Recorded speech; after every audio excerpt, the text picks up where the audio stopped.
Hi mga kalabs! Ngayon, isi-share ko sa inyo dito kung paano ko ginawa itong aking floral theme cake na pang golden birthday or pang 60th birthday. So, meron tayo ditong moist chocolate cake as a base.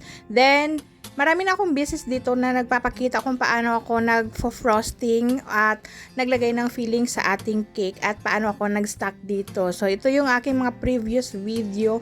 So, nilagyan ko siya ng caramel filling bago ako naglagay ng frosting. So, magkaiba din yung frosting ko sa aking pang crumb coat ko sa ating cake. At mataas itong ating cake. Nasa 6 or 5 layers ito lahat or 6 lagi. Then, nilagyan ko siya ng dowel syempre para hindi hulas yung ating cake at hindi siya ma-disalign. So, ito naman yung aking cake comb. So, favorite ko talaga siyang gamitin para sa ating cake. Para hindi na tayo, ang ingay, may pusa sa aming bubong. Para hindi na tayo magpa-smooth pang mabuti. Then, ito naman yung ating design. Ito yung ating flowers. So, meron tayo ditong floral nail. Importante. Ito ding petal tip. So, at meron din tayong floral lifter.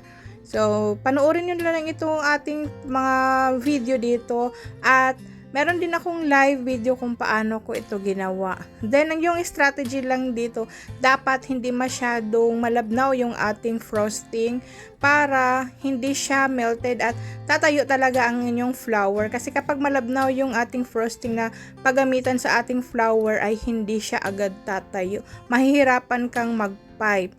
Then, yung gamit ko ditong frosting is paste-base siya na whipping cream. So, maraming uri naman ng paste-base ha.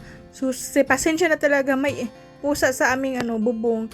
Then, ito na yung ating flour. Inasymbol ko na. So, minsan, nilagay ko muna dito sa plato, sa pinggan para ma-arrange ko siyang mabuti. Para dire-diretso na yung paglagay natin sa ating mga flour sa cake.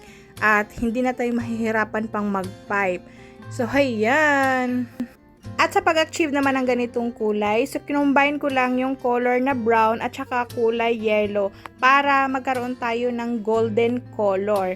So, hayan. So, combine lang hanggang sa ma-achieve mo yung ganito. Then, ilagyan ko siya ng dahon para mag-add siya ng beauty sa ating cake. Maganda siyang tingnan. So, mga kalabs, i-share nyo itong ating video ha.